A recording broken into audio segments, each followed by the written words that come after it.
Jadi kalau saya ditanya, kapan Tuhan Yesusmu mendeklarasikan dirinya sebagai Tuhan yang menjawab doa? Iya. Saya bilang, Matius pasal 5.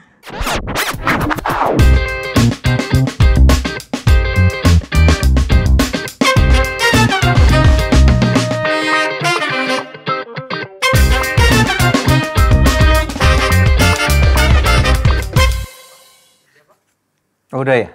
Ini keren nih kata-katanya. Do you extremely love me? Wow. Wow. Pemirsa sekalian, Anda sedang menyaksikan saya di Good News Program tentunya. Dan saat ini saya kedapatan banyak berkat nih. Ada 4 buku yang keren-keren. Judulnya Injil Salib. Kemudian Exegesis Peshat. Kitab Kejadian, Kitab Genealogi. Kemudian The Hidden Hebrew in Indonesian. 500 Roots Found in the Language of Eden. Kemudian Parashat Noah. Wih, keren ini. Dan yang keren banget hari ini penulisnya Ibu Rita Wahyu ada di Good News Program. Yeay. Selamat datang Bu di Good News Program. Kehormatan banget. Wow. Terima kasih. Langsung dapat oleh-oleh yang keren-keren nih. Terima kasih banget udah bersedia datang ke Good News Program. Nah, pemirsa sekalian, apabila Good News Program baru pertama kali Anda dengar dan Anda kenal, tentunya satu sukacita dari kami untuk berkenalan dengan Anda, berikan support Anda, yakni paling gampang memberikan support melalui subscribe saat ini juga. Kemudian yang kedua juga jangan lupa untuk tinggalkan komen dari apa yang Anda dengarkan, dan Anda boleh tentunya juga dengan sukacita share ulang kepada teman-teman yang lain sehingga apa yang kami bicarakan bersama dengan narasumber akan jadi berkat. Ada banyak sekali narasumber dari latar belakang yang berbeda-beda, episode dengan genre yang begitu luas sekali selama 20 tahun ini sudah kami buat, dan kami berdoa kiranya ini akan juga menjadi berkat buat setiap daripada pemirsa sekalian. Ya, oke, puji Tuhan. Go ahead. Ya, Bu Rita, kalau kita membaca sekilas tentang latar belakang Bu Rita itu kan luar biasa banget. Seorang wanita Tionghoa, tapi bisa sangat tertarik untuk mempelajari bahasa Ibrani khususnya ya. Kemudian sangat dalam ilmunya sehingga menjadi dosen, sekarang bisa mengajar untuk filsafat Ibrani. Doktor juga. Keren. Itu bisa diceritakan latar belakangnya itu asalnya itu seperti apa kok Ibu Rita bisa demen banget belajar bahasa Ibrani? Saya menyukai sastra, saya menyukai baca novel.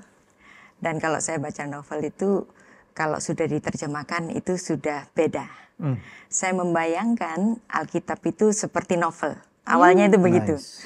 Kalau Alkitab itu saya baca dalam bahasa asli, tentu akan lebih indah.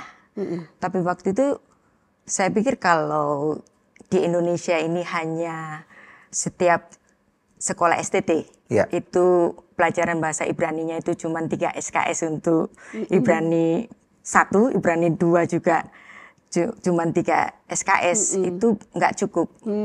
Maka saya pikir saya harus belajar dari aslinya yang diajar oleh seorang native, yang dimana saya membacanya nggak salah. Kalau saya hanya belajar sendiri, hanya bisa membaca, tidak mengerti hidden meaningnya, itu pasti hilang maknanya. Nah, awalnya sebenarnya dari perkara kecil itu saja. Lalu kemudian ketika saya betul-betul diajar bagaimana membaca Torah secara peshat. Nah, buku saya yang pertama itu Exegesis Peshat, membaca Alkitab secara harfiah. Nah, kenapa secara harfiah? Karena kita harus membaca Alkitab secara harfiah sebelum menafsirkan. Jadi sebelum ditafsirkan, harfiahnya harus dipahami betul-betul. Bahkan kalau orang Israel itu kalau membaca Alkitab itu bukan cuma membaca kata-katanya, bahkan sampai hurufnya dihitung. Makanya ahli Taurat dalam bahasa Ibrani itu sofrim. Apa itu sofrim? Dari kata safar, artinya menghitung. Artinya menghitung huruf. Orang boleh berbangga bisa menghafal isi kitab suci. Tapi orang Ibrani bukan cuma menghafal isi kitab suci. Mereka menghitung huruf-hurufnya. Karena mereka percaya bahwa pewahyuan Tuhan kepada Musa itu bukan dalam kata-kata saja. Bukan hanya dalam kalimat, tapi dalam gugusan huruf. Jadi kalau membaca Alkitab, gugusan hurufnya itu betul-betul dihitung dan setiap hurufnya punya meaning. Nah, misalnya seperti kalau kita membaca Kejadian 1 ayat 1. Pada mulanya Allah menciptakan langit dan bumi. That's it. Bahasa Inggris, in the beginning, God created heaven and earth. That's it. Tapi kalau dalam bahasa Ibrani, itu setiap hurufnya itu punya makna. Ya, Bereshit bara Elohim et hashamayim ve'et haaretz. Misalnya saya ambil contoh kata satu. Kata shamayim itu kan diterjemahkan dengan langit atau heaven atau sky. That's it. Tapi kalau dalam bahasa Ibrani itu bisa saya penggal. Kata shamayim tadi saya bisa penggal menjadi esh vemayim. Apa itu esh? Esh itu api, mayim itu air. Wow. Makanya tiba-tiba di Kejadian 1 ayat 2 itu dan roh Allah melayang-layang di atas permukaan air. Wow. The question is, kapan Tuhan ciptain air? Kok tiba-tiba ada air? Iya. Bahasa Inggris, bahasa Indonesia, whatever, kalau sudah diterjemahkan nggak akan Nggak dapat bisa airnya. menjawab kapan Tuhan menciptakan air. Iya, iya. Tetapi dengan membaca Alkitab secara pesyat, yang kita perhatikan setiap hurufnya esh vemayim. Jadi pada mulanya Allah menciptakan api dan air. Saya bisa menerjemahkan seperti itu. Oh. Makanya ya, bumi yang awalnya ditutup air, ternyata di poros bumi itu ada api kan? Betul. Nah, kapan pertama kali terjadinya gunung-gunung? Ketika ada gempa bumi tektonik pada zamannya Nuh, yang air itu meluap dari bawah, Iya. kemudian saling Bertumbukan. bertabrakan, bertubukan, di situ baru mulai adanya gunung. Sebelumnya belum ada gunung. Oke. Dan api memancar dari bawah. Kapan Volcano. Tuhan ciptain api? Kejadian 1 Iya, ayat 1. pada mulanya itu. Yes. Iya, iya. Oh, I see. Ya. Dan itu hanya Kejadian 1 ayat 1, saya tadi hanya potong satu kata. Dan Kejadian 1 ayat 1 itu adalah irregular, kalimat irregular. Kenapa kok Musa memulai sebuah kitab suci bicara tentang Tuhan di dalam kalimat irregular? Karena Musa bercerita tentang Allah. Allah itu nggak regular. Allah itu irregular. Nah, nulisnya lagi. Iya, iya, iya. Ya. Iya. Kata bara, kalau kita belajar sastra Ibrani dengan tepat, kata bara itu singular. Kata menciptakan itu singular. Tetapi Elohimnya ada akhiran im. Itu plural. Jamak, iya. Jamak. Jadi dia mulai Allah menciptakan secara singular, singular ya, tapi subjeknya jamak. Jamak tapi Dan singular. Nggak Singular. sinkron ya. Tapi jamak. Salah nggak? Nggak salah. Karena memang Allah irregular.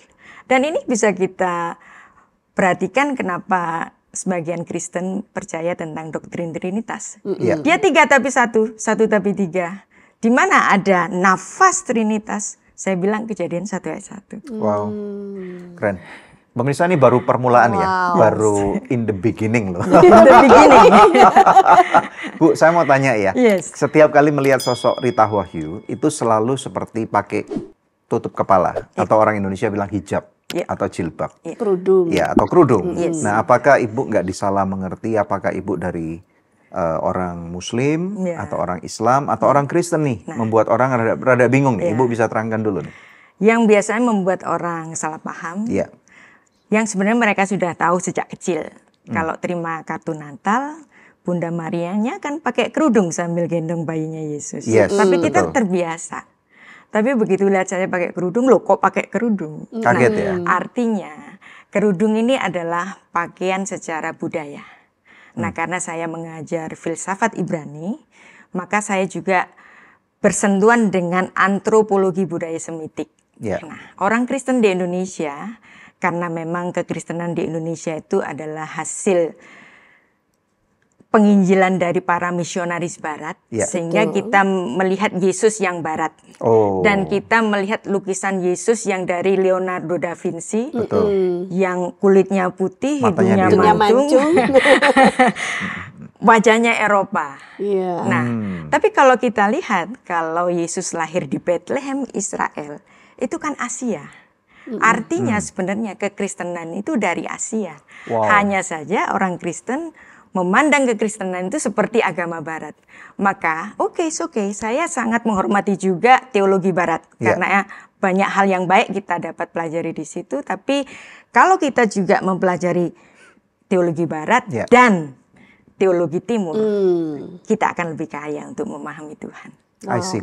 Tapi berarti sekali lagi Ibu belum menjawab nih. Berarti Ibu memang tulen orang Kristen atau bagaimana nih? Ya, saya adalah orang Kristen sejak kecil. Oh, oke. Bapak saya latar belakangnya Katolik, ibu saya dari Kristen Pentakosta, dan saya dibesarkan dalam keluarga Kristen. Sejak SMP saya sudah mulai mengajar sekolah minggu di GKI. Wow. Ya. Nah, kemudian biasa anak muda pengen coba ini itu kan. Nah, tapi saya menyukai Alkitab sebagai buku cerita seperti buku novel. Itu memang sejak lama. Keren. Dan kemudian ketika saya punya anak satu nah saya banyak di rumah. Nah, dari situ saya mulai menulis. Tapi saya nggak pakai nama asli, saya pakai inisial. Oh, oke. Yang orang kalau membaca tulisan saya itu selalu mengira bahwa itu yang nulis laki-laki. Oh. Jadi saya mengasuh sebuah pustaka online, pustaka Kristen online Sarapan Pagi Biblika itu sejak tahun 2002. Wow, sudah 23 tahun yang lalu. 2002. Wow. Waktu itu blog belum banyak. Iya, betul. Dan itu saya hampir setiap hari menulis artikel atau menerjemahkan dari buku-buku import. Nah, dan dari situ saya merasa seperti belajar. Jadi sekaligus menulis, sekaligus belajar. Dan ketika saya mengambil studi, hasil studi kuliah saya itu saya taruh di Sarapan Pagi Biblika, makanya orang merasa berbeda. Kenapa tulisan di Sarapan Pagi Biblika itu berbeda? Karena itu kebanyakan juga catatan kuliah saya. Oh, oke. Bicara mengenai kerudung lagi. Sebenarnya kerudung yang saya pakai ini adalah mantila. Mantila itu adalah kerudung doa yang biasa dipakai oleh Kristen Ortodok atau Katolik Roma. Dan ini merupakan optional sebagai suatu pengamalan dari 1 Korintus 2 ayat 1 sampai 16 yang dimana perempuan jika berbicara sebaiknya dia pakai kerudung. Nah, di situ Rasul Paulus bicara dalam konteks budaya. Nah, kalau kita bicara dalam konteks budaya, kenapa perempuan harus berkerudung sebagai untuk tanda ketertundukan. Seniut itu sebagai seperti humility. Bahwa di atas perempuan itu ada otoritas di atas dia, yaitu siapa? Suami. Di atas suami ada Kristus. Nah, jadi seperti juga orang-orang Yahudi yang pakai kippah. Kenapa kok mereka pakai kippah? Karena mereka nggak punya lagi imam besar yang dimana para lelaki ini menjadi imam bagi keluarganya masing-masing. Nah, maka ada otoritas yang di atas kepalanya si imam itu, makanya dia pakai kippah. Sama juga tudung kepala ini untuk menandakan di atas kepalaku ada otoritas yang lebih atas. Nah, dari sini karena saya mengajar sebuah antropologi budaya dan filsafat Ibrani, saya ingin orang kalau lihat saya melihat Yesus sebagai orang Timur. Oh, nice. Yesus sebagai orang Timur yang dia berpikir secara Timur. Dia lahir di Bethlehem, dia besar di Galilea, di antara orang-orang Yahudi. Setiap kata-kata Yesus itu berkaitan dengan apa yang dipahami oleh orang-orang Yahudi, yang kemudian kalau diterjemahkan atau sudah ditafsirkan oleh teologi Barat itu menurut pemikiran orang Barat. Betul. Bagaimana orang-orang Yahudi sendiri sebagai the first hearer of Jesus memahami kata-kata Yesus. Wow. Ya, dan itu banyak sekali. Dan yang mengajari saya ini bukan seorang dosen Kristen, tetapi justru seorang rabi Yahudi. Ya, jadi dalam suatu kuliah umum yang waktu itu saya ikuti, namanya Rabbi Jonathan Sacks. Rabbi Lord Jonathan Sacks. Dia seorang chief rabbi. Dan ketika di kuliah umum itu dia tanya, karena banyak orang Kristen. Dia tanya, kamu tahu kenapa kok Yesusmu itu waktu khotbah di bukit mengatakan berbahagialah orang miskin. Nah, yang Kristen-Kristen ini jawabnya kan normatif. Oh ya, karena kita apa yang kita punya itu semuanya dari berkat Tuhan. Betul memang. Semua jawaban itu betul. Tapi dari konteks budaya dan antropologi budaya Semitik itu punya cerita yang jauh panjang sekali. Kenapa kok Yesus pada pertama kali dia tampil di hadapan orang banyak di bukit, kata-kata pertama, kalimat pertama, berbahagialah hai orang miskin karena engkaulah yang empunya kerajaan surga. Kenapa orang miskin? Kenapa, Bu? Nah, jadi di sini ternyata ceritanya ada panjang. Bahwa memang saat itu orang Israel yang adalah the chosen people, kok ngaku miskin? Harusnya ngaku berlimpah dong. Harusnya, ya. Harusnya ngaku berlimpahan. Karena memang konteksnya miskin. Sebab pada saat itu mereka ada dijajah oleh orang Romawi. Dan itu bangsa kafir. Dan bukan itu saja, sebelumnya dijajah Media, Persia, bahkan pernah dibuang di Babel 70 tahun. Betul. Nah, teriakan miskin itu ketika mereka dibuang di Babel. Nah, kejayaan Israel masuk kepada puncaknya itu adalah dalam kepemimpinan Daud dan Salomo. Nah, dan mereka dengan sangat bangga, anahnu am segula. Apa itu, Bu? Kami adalah bangsa pilihan. Anahnu am segula. Am segula itu the chosen people. Am segula, the chosen people. Nah, the chosen people yang harusnya bangga kaya raya dong, seperti zamannya Salomo dong, yang sampai mencapai the greater Israel. Jadi Israel itu bukan yang kecil, yang lancip itu saja. Greater Israel itu dari sungai Efrat sampai ke sungai Nil. Wow. Dan itu pernah dicapai dalam kepemimpinannya Salomo. Tapi kemudian tiba-tiba mereka dibuang di Babel. Dan Anda tahu ketika dibuang di Babel bukan cuma miskin sebagai bangsa, tapi mereka dosanya itu nggak bisa diampuni. Karena pengampunan dosa itu hanya bisa dilakukan di Bait Allah yang di Yerusalem. Tidak ada ritual untuk pengampunan dosa. Dan Bait Allah di Yerusalem dihancurkan. Nah, dan mereka ada di pengasingan. Dibuang 70 tahun. Dan di situ mereka berteriak, lah kalau kita dibuang di sini berarti dosa kita nggak bisa diampuni. Nah, kita bukan miskin sebagai bangsa, tapi secara rohani kita juga. Now I got it. Berarti bangsa penjajah itu tahu tentang hal ini, makanya Bait Allah dihancurin dulu. Itu mungkin juga kehendak Allah. Iya, betul. Karena supaya menghancurkan pride-nya orang Israel. Nah, dari situ mereka diajar untuk menjadi seorang yang merendahkan hatinya, berteriak. Nah, kemudian ada suatu doa. Doa dalam bahasa Ibrani itu sidur. Doa hafalan.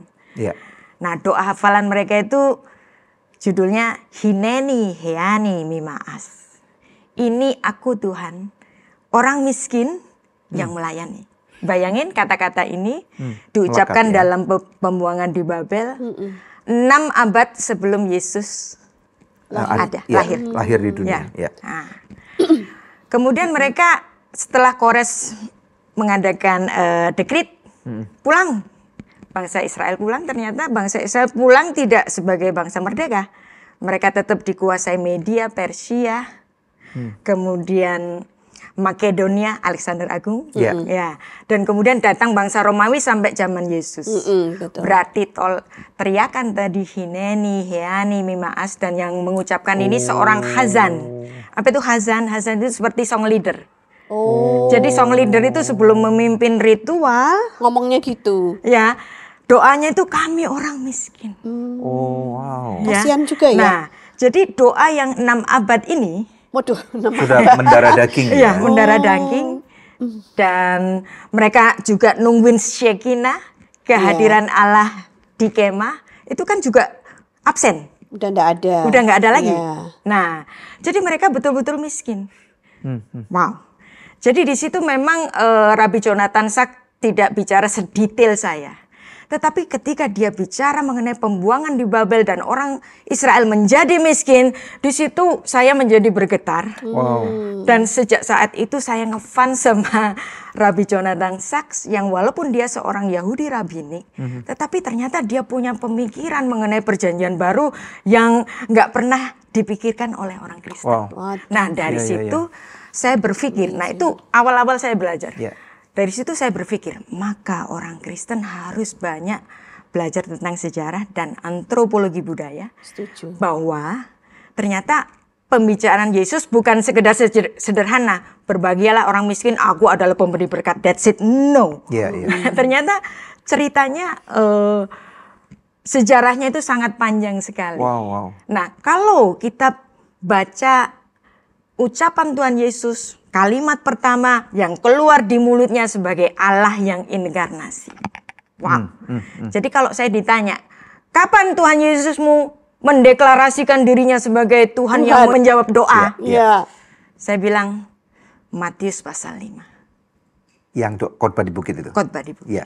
Yang dimana Yesus menempatkan dirinya sebagai Allah yang menjawab doa.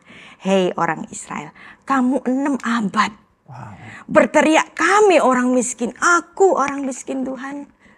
Hineni heani mimaas.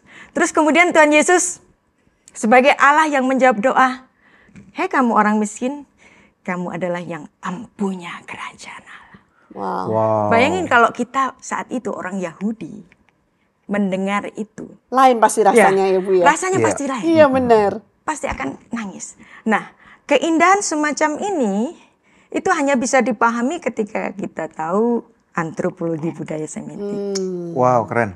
Nice, nice. Wow. Jadi itu bukan sekedar Karena biasanya kita diajarkan juga bahwa miskin di hadapan Allah itu karena kita harus merasa miskin untuk mencari Tuhan itu. itu betul. Secara roh. Itu di betul, satu sisi benar. membutuhkan Tapi sisi Tuhan. antropologinya nggak dapat. Nggak dapat. Nggak dapat. Keindahan Sisi yang sejarahnya tadi itu nggak ya. dapat. Heeh. Iya, dan itu jauh lebih dalam Iya. banget. Iya. Iya, iya, iya. Tapi Bu, ini yang saya pikirkan sekarang. Kan kekristenan dengan Yudaisme itu sangat apa ya? Bukan 11-12 tapi saling ini ya, mengikut gitu ya. Orang Kristen banyak belajar dari Yudaisme. Sebatas mana supaya kita nggak kebablas karena orang Yahudi Yudaisme tidak percaya Yesus sebagai Mesias. Ya. Sebenarnya orang Yahudi zamannya Tuhan Yesus Ya. dan orang Yahudi zamannya hari ini sama.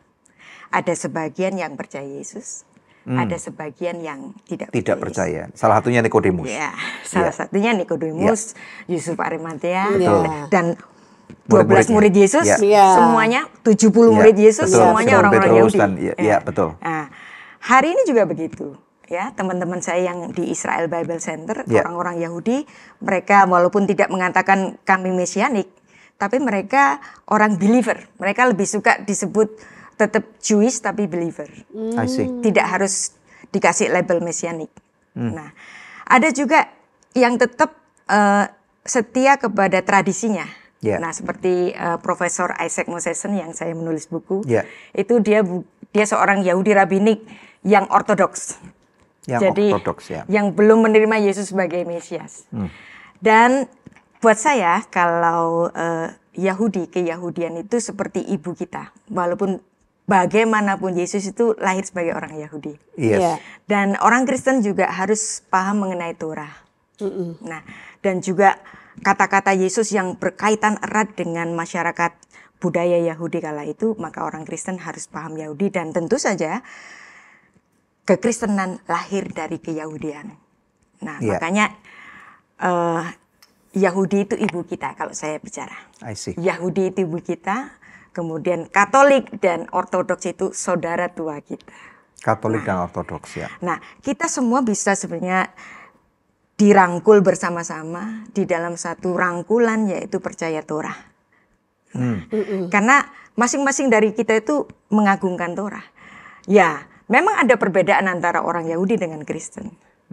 Tetapi ketika kita sama-sama belajar mengenai Torah, nanti kapan-kapan mereka akan memahami. Beberapa teman-teman saya misalnya bahkan Rabbi Yaakov Baruk yang dari Minahasa itu sering guyonan sama saya.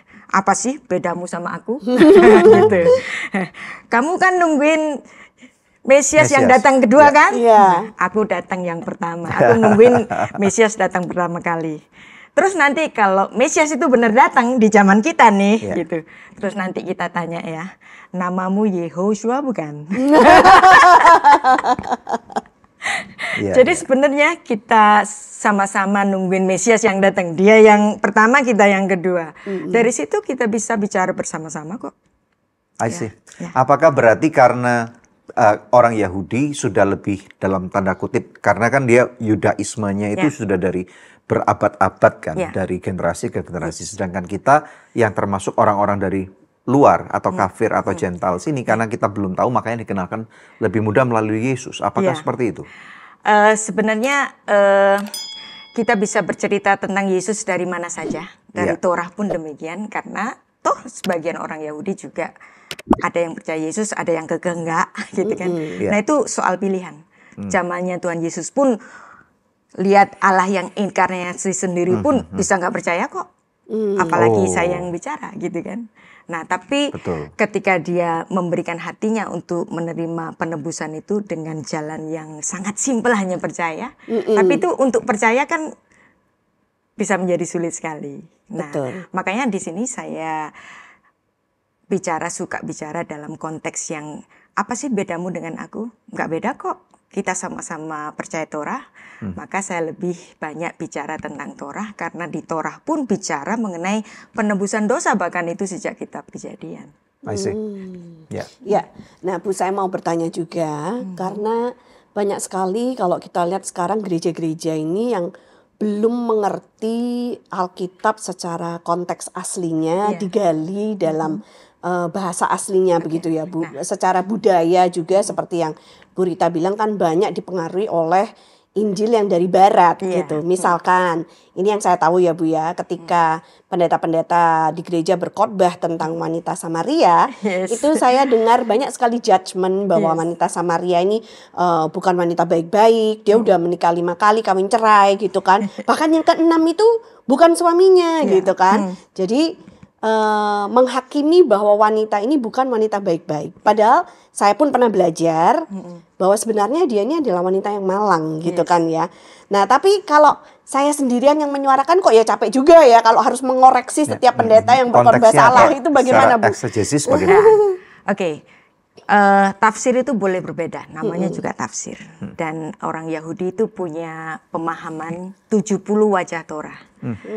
Bahwa isi kitab 70 itu wajah Torah. Wow. bisa dibaca dalam berbagai tafsir. Wow. Bahkan memiliki 70 wajah. Wow.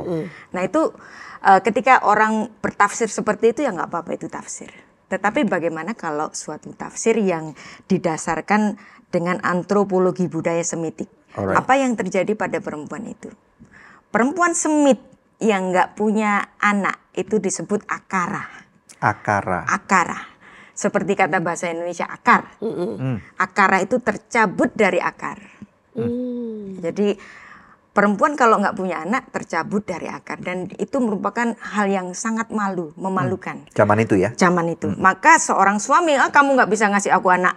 Udah, aku ceraiin aja. Oh memang bisa gitu ya? Bisa. Nah, bayangkan itu terjadi 5 kali. Ya, jadi ini bukan berarti dia perempuan asusila, belum tentu, ya kan? Nah, satu lagi laki-laki yang sedang bersamanya bukan suaminya. Nah, kita langsung mikir, wah 7-Eleven nih, kumpul kebo, kan gitu. Tapi coba kita berpikir, jangan-jangan laki-laki yang sedang bersamanya itu adalah bapaknya. Atau adiknya yang cacat. Ah, Atau orang malang yang dia ambil, yang dia rawat. Karena ya. karena disabilitas atau macam-macam. Sehingga dia harus merawat itu di rumahnya. Nah, ketika dia mengambil air pada siang hari, kenapa kok siang kan panas? Oh, dia malu sama Dia sama menghindari tetangga-tetangganya. gosip tetangga, ya. Menghindari gosip. Ya. Mungkin dia biasanya ngambil air tiap pagi, tapi hari itu oleh rencana Tuhan supaya dia bertemu dengan Yesus, kan sepi, maka bisa Interaksi. bercakap, Ngomong interaksi. berdua. Oh. Ngomong berduaan. Kalau enggak kan rame. Iya, Nah. iya. Ketika ngomong berduaan, sehingga ketika Yesus berkata, ambilkan aku air. Terus kemudian perempuan itu kan langsung judgmental. Kamu kan orang Yahudi. Emang boleh ngomong sama aku? Nah itu kan juga dari kesombongan orang Yahudi sendiri yang sangat merendahkan orang Samaria. Samaria, betul. Dan harus kita lihat bahwa Samaria itu bahasa Ibraninya itu Shomrim. Shomrim itu artinya penjaga. Maksudnya penjaga apa? Penjaga Torah. Makanya perempuan ini sangat mengerti Torah. Apakah engkau adalah nabi yang dijanjikan itu? Berarti dia kan mengerti Torah. Dan ketika dia memaklumatkan siapa yang ditemuinya, aku bertemu dengan nabi yang dijanjikan dan orang itu. Percaya. Dan orang percaya. Dan ketika dia memanggil orang-orang sekampungnya itu untuk datang kepada Yesus, kalau dia nggak punya reputasi baik, nggak mungkin mau lah orang mungkin kampungnya. mau untuk datang Kamu kepada siapa Yesus. gitu, Kamu ya. siapa? Kalau misalnya dia seperti yang dituduhkan kan, kalau dia bukan wanita baik-baik, siapa yang mau dengerin dia? Satu lagi, kenapa perempuan? Kenapa harus Yesus? Kenapa harus perempuan? Nah, perempuan itu adalah lambang dari female secara korporat sebagai jemaatnya Yesus yang adalah mempelai perempuan Kristus. Dan kenapa kok ada di Sumur Yakub? Itu adalah tempat yang sama yang dimana dahulu Yosua itu kan bahasa Ibrani-nya Yehosua. Yosua yang menggantikan Musa itu mengadakan perjanjian Yosua di situ untuk setia kepada Allah Israel. Dan di sini dengan nama yang sama, Yosua yang sama, Yehosua bertemu dengan orang Samaria, perempuan, dan itu sebagai lambang dari jemaat Allah yang adalah mempelai perempuan Allah. Maka ngambilnya perempuan. Apalagi Alkitab itu kan selalu ditulis ya, kalau kita melihat semuanya itu budayanya itu budaya patriarki. Dan di sini Yesus mengangkat perempuan, yang artinya justru di sini Yesus mengangkat derajat perempuan. Dan di Alkitab, ketika walaupun ditulis dalam budaya patriarki, ketika menyebut nama perempuan, itu pasti perempuan itu punya dampak. Entah itu dia itu adalah Sarah, even Hagar. Itu semua adalah orang-orang penting. Setiap perempuan yang disebut namanya di Alkitab itu adalah orang-orang Berarti penting. kita dapat simpulkan setiap kejadian, setiap orang, setiap waktu, setiap barang yang diambil, itu ada maknanya ya? Setiap kata nggak ada yang a waste. Karena orang Yahudi bukan cuma baca kata, tetapi gugusan huruf. Gugusan huruf. Nah, seperti misalnya, kenapa dia disebut nama manusia pertama itu Adam? Nah, itu kenapa dia. Adam? Nah, ini kan ada filsafat hurufnya. Silakan, Bu. Nah, filsafat huruf itu meneliti gugusan huruf. Nah, untuk meneliti filsafat huruf ini kalau Anda belajar aksara Mandarin, itu Anda akan connect. Nah, kadang-kadang orang dalam aksara Mandarin itu bisa dipecah-pecah. Misalnya kata I cinta. Ya. Kan I cinta itu awal mahkotanya itu ada Chao. Chao itu kan ini rumput. Rumput itu artinya hidup. Kemudian ada Chia. Chia itu apa? Rumah. Kemudian ada Yo. Yo itu pangyo. Oh iya benar. Teman atau ren ya. Ada berteman tapi satu rumah bukan sibling. Dia hidup bersama. Cinta. Nah, ini cian-ciannya kan, Bu. Ini tulisan sederhananya. Kalau yang zaman dulu ada sin hati, Bu. Iya, ada singnya ya. Ada singnya. Ini ternyata fasih bukan cuma ada singnya juga. Nah, sama juga kata sabar. Sabar itu kan ada sing, kemudian ada tau. Tau itu pisau. Jadi sabar itu apa sih? Kamu mau marah tapi hatimu teriris dengan pisau. Filsafat huruf. Demikian juga bahasa Ibrani. Adam. Balik lagi. Adam itu dari huruf Alef. Alef itu lambang Elohim, Aluf, Alef, Elohim. Kemudian Dam. Dam itu artinya darah. Jadi makhluk berdarah yang memiliki image Elohim hanya Adam. Bukan singa, bukan gajah, bukan ular. Wah, kalau punya laki-laki kasih nama Adam ini mesti. Ya. Nah, dari situ. Jadi saya ingin orang mencintai the beauty of the text. That's right. Nah, makanya saya harus pakai kerudung untuk memperkenalkan Yesus yang timur. Dan saya bukan hanya mengajarkan dari gugusan huruf, tapi saya ajak orang bernyanyi. Oh. Ya, bernyanyi dalam bahasa Ibrani. Nah, saya kolaborasi dengan adik saya Rina. Dia musisi, Nice. dia suka ngarang lagu. Dan pertamanya itu dia maksa aku, bikinin dong lirik Ibraninya. Yang bener aja. Terus akhirnya saya bikin. Nah, terus jadi keterusan. Oh, jadi ada baiknya ya untuk orang-orang Indonesia memahami indahnya Alkitab dari lagu-lagu yang dengan Wow, lirik-lirik keren. Ibrani. Ya, berarti yang bernada orang bilang C minor apa itu? Tidak Ya, harus. Timur Tengah. Tidak harus. Ya, tidak harus itu. Tidak harus. Yang penting ada lirik Ibraninya. Ibraninya. Misalnya Supaya apa, Bu? Lagu apa? Ada lagu Haleluya. Haleluya, haleluya. Haleluya Avde Adonai. Nah, itu saya Wow. adik saya menciptakan lagunya, saya menuliskan liriknya jadi supaya orang bisa memahami. Jadi saya ingin orang memahami Alkitab dari teks juga dari lagu. Keren. Wow, dalam banget. Kita masuk ini, Bu. Ada beberapa pertanyaan. Ada orang-orang yang ingin bertanya melalui sosial media ya. Kita akan bacakan. Nanti kita akan, mungkin setelah itu kita akan kupas beberapa hal dari buku Ibu ya. Nomor 1. Kenapa Tuhan di dalam Perjanjian Lama seakan-akan terlihat kejam karena menghabisi bangsa lain di luar Israel? Oke. Ini tentunya konteksnya dalam Perjanjian Lama ya. Silakan, Bu. Sebenarnya di dalam Perjanjian Lama itu ada kata-kata erek apayim, Allah yang panjang sabar. Nah, jadi ada juga yang disebut dengan Allah yang hesed. Hesed itu yang kita sebut dengan Allah yang kasih setia. Hesed. Atau loving kindness bahasa Inggrisnya. Nah, kata hesed itu adalah kata yang sangat dalam. Bukan cuma loving, tapi ada kindness. Makanya kata ini nggak bisa diartikan dengan satu kata bahasa Inggris. Maka harus dua kata, Makanya harus loving dua. kindness. Loving Atau kindness. bahasa Indonesianya kasih setia. Allah itu kasih.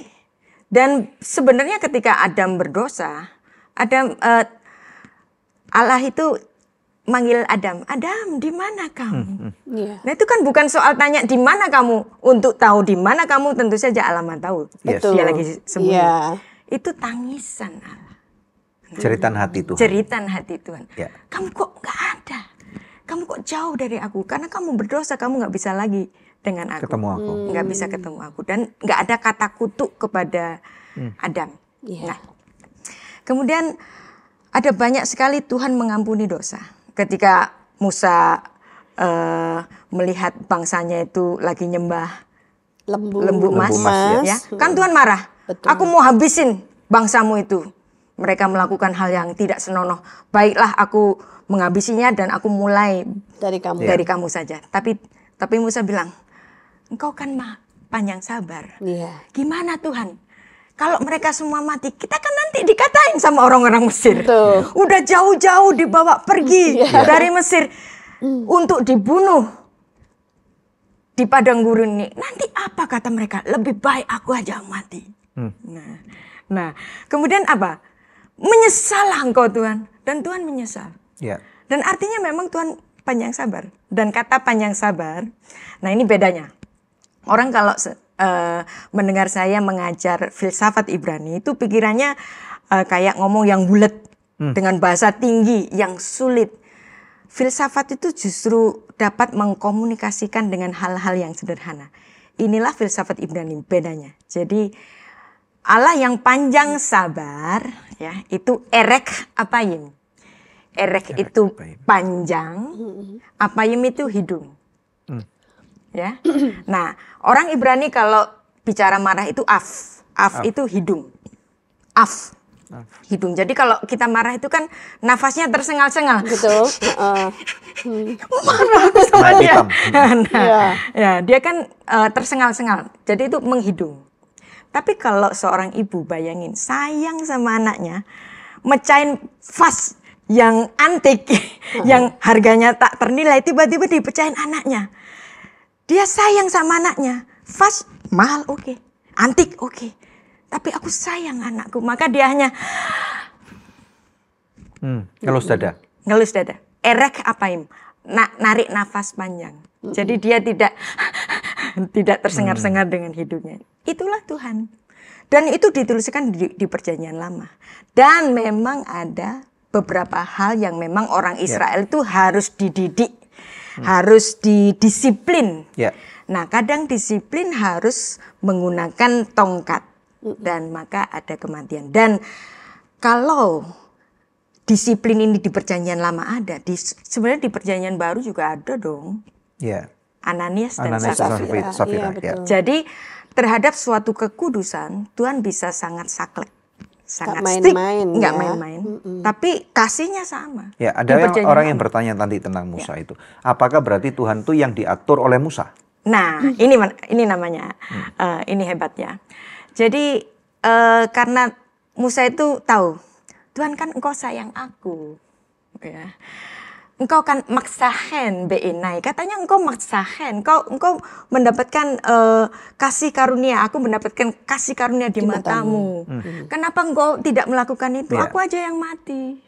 Dan di situ kan Tuhan kayak punya perasaan. Jadi Tuhan itu punya perasaan. Tuhan bukan seonggok batu. Dia maha kuasa tapi dia punya perasaan. Nah, perasaan inilah yang coba dibujuk oleh Musa. Yang artinya kita pun juga bisa membujuk Tuhan. Tuhan kasihanilah aku. Nah, yang sering dijadikan doa dari kita itu, Tuhan kasihanilah kami. Nice, very nice. Ada orang yang berkata kalau kita sama Tuhan itu jangan seenak sendiri, maksudnya dalam arti kita yang berusaha merubah Tuhan. Iya, makanya kita juga perlu disiplin seperti kita seperti Israel didisiplinkan oleh Tuhan. I see. Dalam hal tertentu kita bisa minta Tuhan untuk bersabar pada kita. Tapi ada satu hal yang tertentu Tuhan bisa bicara tidak untuk mendisiplin kita. Ya, maksud saya gini, kan zaman sekarang ini kan ada gereja ini kan banyak sekali denominasinya. Ada yang berkata Tuhan itu panjang sabar, Tuhan itu penuh dengan kasih karunia, full of grace gitu. Ada yang bilang grace itu hyper grace lah. Hyper grace. Ya, kan? Grace itu sudah hyper. Tambah hyper lagi. Jadi dengar ya, ini bukan saya yang ngomong, tapi Bu Rita Wahyu. Grace itu sudah hyper gitu ya. Jadi, ditambahi hyper lagi. Iya, berarti hyper grace. Apa berarti sih artinya kasih karunia? Ya. Grace itu apa sih? Yang memberi. Undeserved, Yang memberi nggak berkewajiban, yang menerima nggak punya hak, tapi diberi.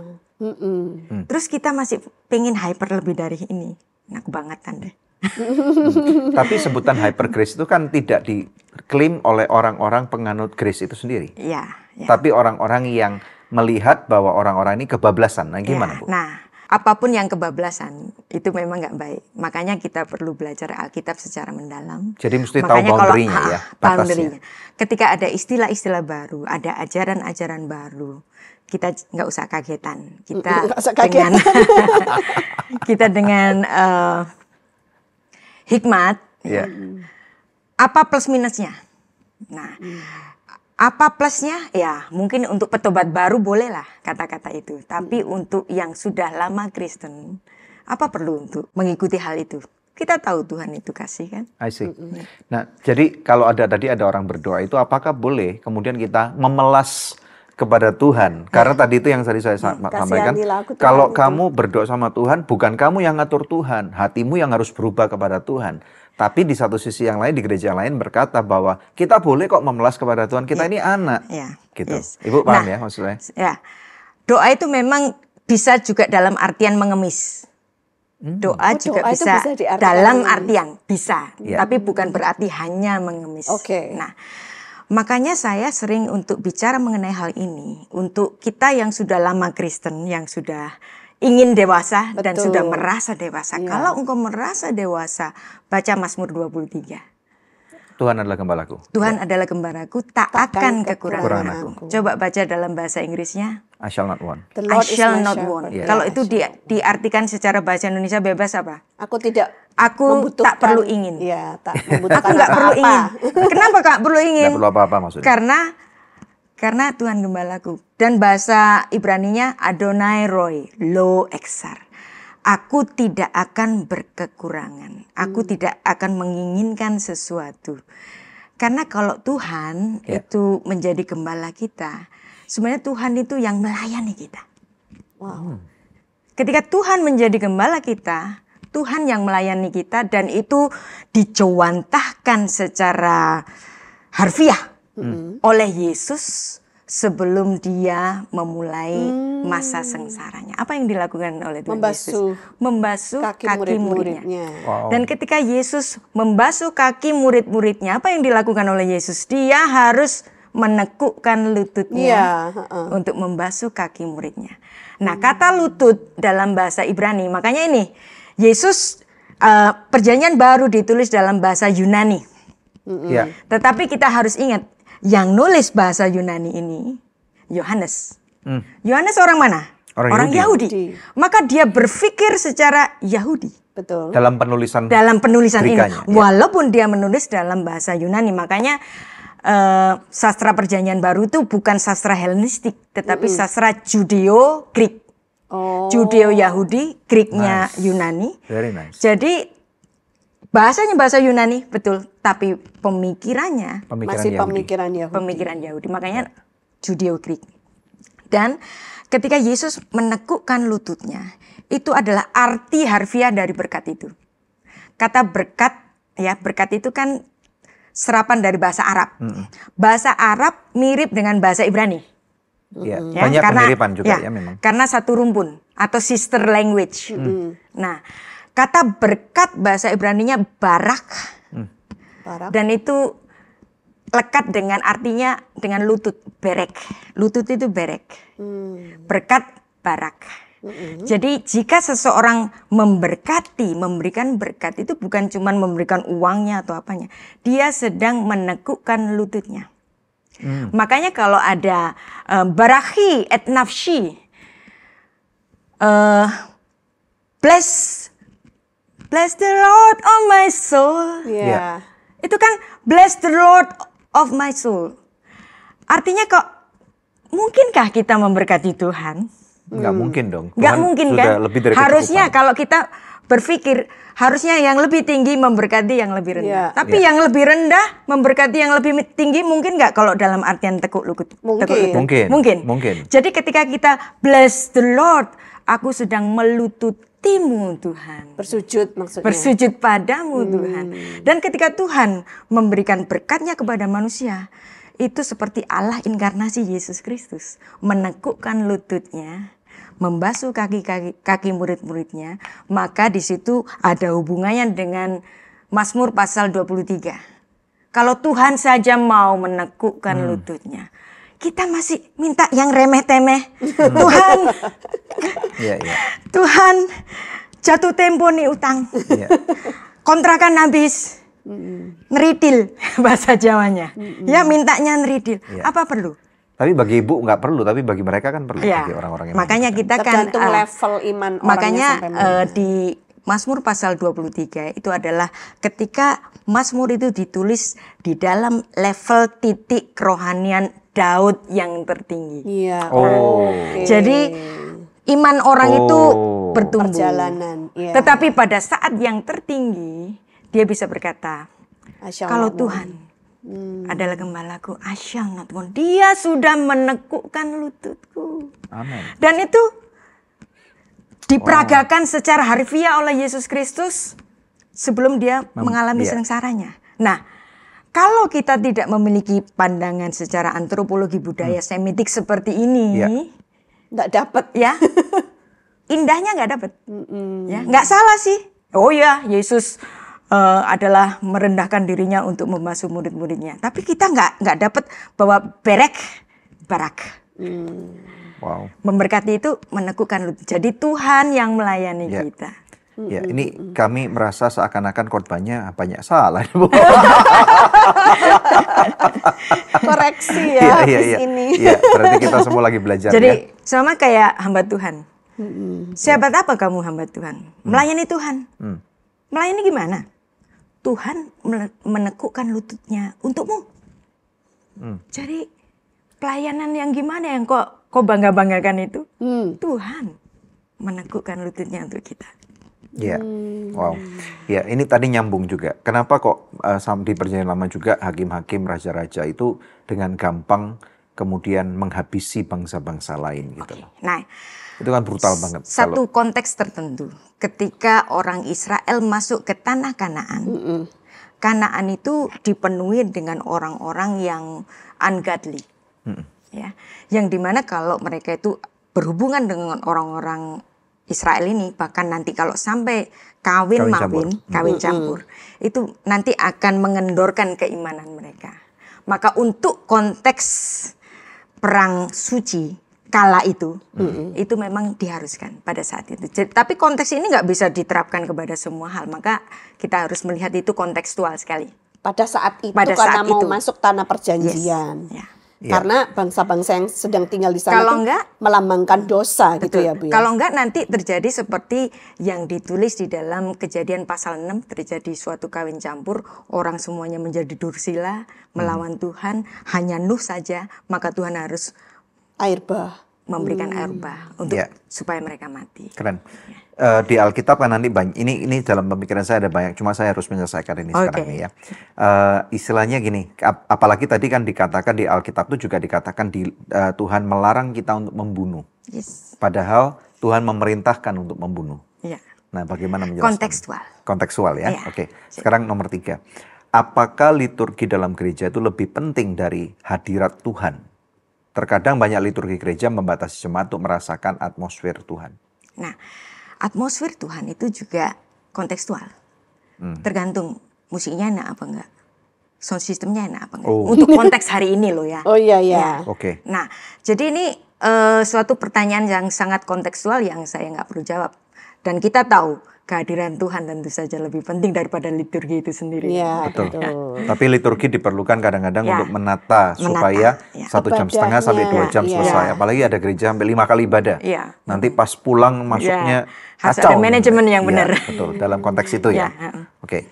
Nomor 4, bagaimana menurut Ibu dalam penafsiran Alkitab tanpa melihat konteksnya, seperti pencomotan ayat. Seperti kadang ada orang bucin pakai ayat Filipi 1 ayat 3, sedangkan konteksnya bukan tentang percintaan. Nah, I rejoice every time I think of you. Itu ya. Oh, ya. iya. Jadi kadang-kadang ada orang yang suka ayat emas. Nah, dan ayat emas bagi saya itu seperti painkiller. Ayat sama killer. Jadi Mantap. kalau kita membaca ayat kita harus tahu konteksnya. Jadi jangan pendeta juga comot ayat terus geladrah ngomong macam-macam. Jadi ayat emas itu hanya seperti painkiller. Tapi marilah kita mengajar jemaat itu untuk mengerti konteks suatu ayat, apalagi latar belakangnya, dan untuk mendewasakan pendengar. Oh, oke. Jadi ayat emas, tapi tergantung juga Bu ya, karena untuk misalnya melatih anak-anak juga. Ya, jadi konteks untuk sekolah minggu ada ayat emas untuk dihafalkan, untuk mencintai Alkitab. Makanya kita harus tahu kontekstual ada di mana, level apa kita bicara dengan siapa. Nah, kalau misalnya ada jemaat yang baru percaya Yesus, maka konteks ayat emas masih bisa. I see. Tapi untuk jemaat yang sudah lama, jangan dikasih ayat emas terus. Nanti dia Nggak jadi bertumbuh TK, ya. nggak bertumbuh. Nanti jadi baby Christian terus selamanya. I see. Oke. Oke, jadi tergantung nih Ya. konteksnya ya. Itu pun berarti sudah konteks kan? Ya. Iya, iya.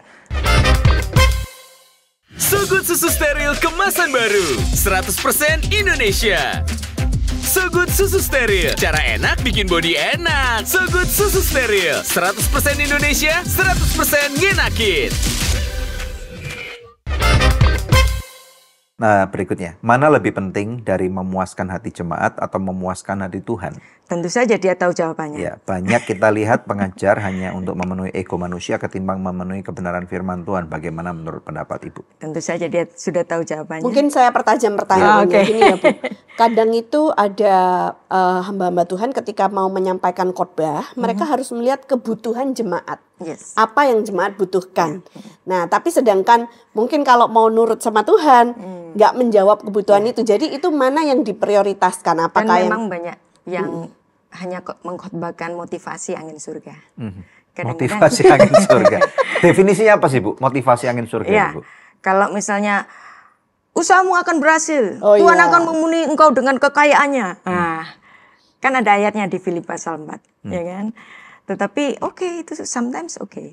tapi kadang-kadang mereka juga diajar untuk memahami suatu konteks dan memahami suatu derita. Kenapa kok kadang-kadang semua orang itu nggak ada yang sempurna tanpa derita. Ada deritanya orang kaya, ada deritanya orang miskin, dan semuanya ada derita. Ada deritanya orang baik. Dan contoh yang paling jelas itu Ayub kan. Yes. Apa dosanya Ayub? Tapi kenapa dia harus mengalami hal seperti itu? Dan kisah mengenai Ayub itu menjadi satu cerminan bagi kita, bahwa kita pun juga akan mengalami hal-hal yang tidak mengenakan. Kenapa harus ada derita? Nah, ini kan harus kita bicara mengenai sejarah dari awalnya. Ketika Adam itu berdosa. Nah, Adam, kenapa namanya Adam? Karena dia diciptakan dari Adamah. Apa itu Adamah? Tanah. Nah, dan ketika Adam berdosa, sebelumnya dikasih warning. Jangan kau makan buah ini, kalau kamu pada hari engkau memakannya, pasti kamu mati. Nah, berarti ini kematian untuk Adam. Tapi Tuhan tidak ingin Adam mati, ya kan? Nah, ini seperti ketika Adam berdosa itu seperti Tuhan marah. Tapi Tuhan nggak mau marah kepada orang yang sangat dicintainya ini. Ya. Dia nggak mau mukul Adamnya, tapi dia mukul Adamah. Iya, terkutuklah tanahnya yang dikutuk. oleh karena Tanahnya kamu. yang dikutuk. Iya. Bukan Adamnya. Bukan Bukan Adamnya. Adam. Tapi kita harus ingat bahwa Adam dalam Kejadian 2 ayat 7, ya, bahwa Adam itu diciptakan dari debu tanah. Betul. Vayitzer Elohim et ha-Adam, ya, dari debu tanah. Nah, dari debu tanah itu baru dia menghembusi dengan nafas hidup nishmat chaim. Ya. Nah, berarti di sini ada dua unsur dalam diri Adam. Ada unsur ragawi yang dari tanah, ada unsur rohani hembusan dari nafas Allah itu sendiri, yaitu rohnya. Berarti ada dua unsur. Tuhan itu seperti seorang laki-laki yang marah dengan istrinya karena ngomel mulu. Kalau ditampar nanti kena KDRT. Maka si laki-laki ini, si suami mukul tembok. Itu ilustrasi ya, untuk supaya kita memahami. Ya, kami Jadi para seperti- suami tidak pernah seperti itu. Oke, ya. Seperti saya bilang seperti. Ya pernah lah Bu. Ya, dia mukul gitu kan, gitu. Pernah jengkel. Seperti kita lihat perasaan Tuhan juga demikian. Kok kamu berdosa? Terkutuklah tanah. Arurah Adamah. Terkutuklah tanah. Tapi dalam diri Adam ada unsur tanah. Ya. Afar min ha-Adamah. Debu yang dari tanah. Maka Adam yang seharusnya nggak perlu sakit.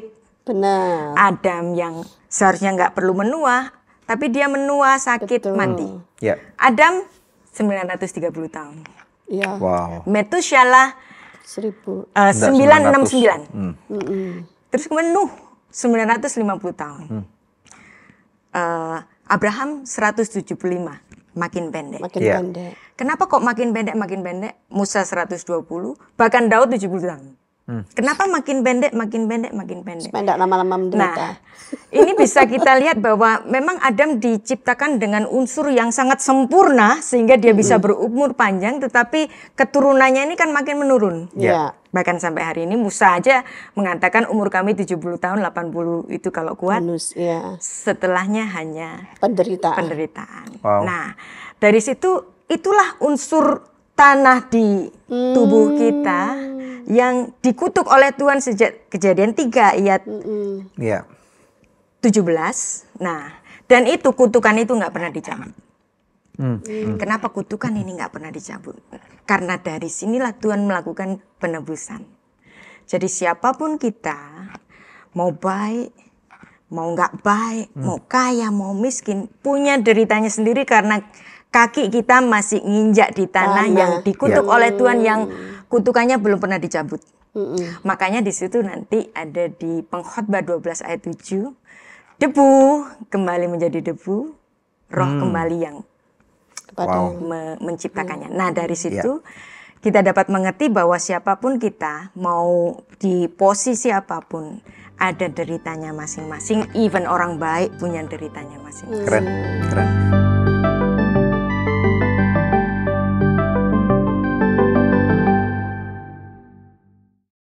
So Good Susu Steril kemasan baru 100% Indonesia. So Good Susu Steril, cara enak bikin body enak. So Good Susu Steril, 100% Indonesia, 100% ngenakin.